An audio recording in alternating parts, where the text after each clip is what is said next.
So walang naging problema. Si Seda Minister, na nagustuhan ang mga komento na nagbaon kay Tagba Buyek Usten pagkatapos ng premiere, ay nagpakain ng kaguluhan sa kanyang sariling mga kamay. Ang mga larawan mula sa Olive Tree premiere noong 9 ng Hulyo ay nasa agenda.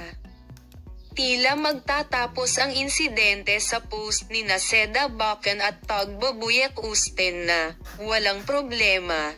Ayos lang kami," ngunit nagpasya si Seda, ang ministro, na pakainin ito gamit ang kanyang sariling mga kamay.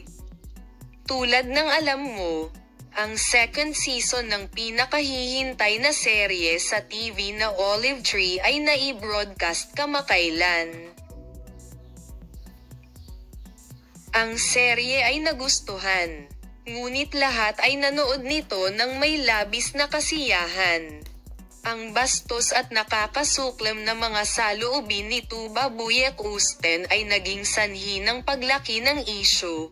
Siyempre, ngunit agad na nakialam ang mag-asawa sa sitwasyon at ibinahagi ang mga screenshot na kinuha nila mula sa kanilang pag-uusap sa video ng sabay-sabay sa kanilang mga kwento, na nagbibigay ng mensahe na sila ay nasa mabuting kalagayan at mayroong walang problema.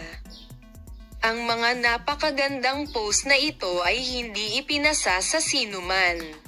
Ang mga detalye nito ay makukuha rin sa artikulong ito.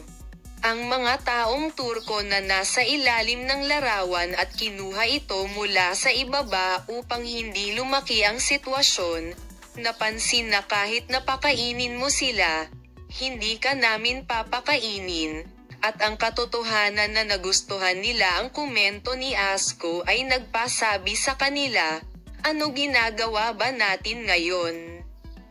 Ipapakita namin sa iyo ang mga detalye sa paksa Apolem, makita ka sa mga bagong video."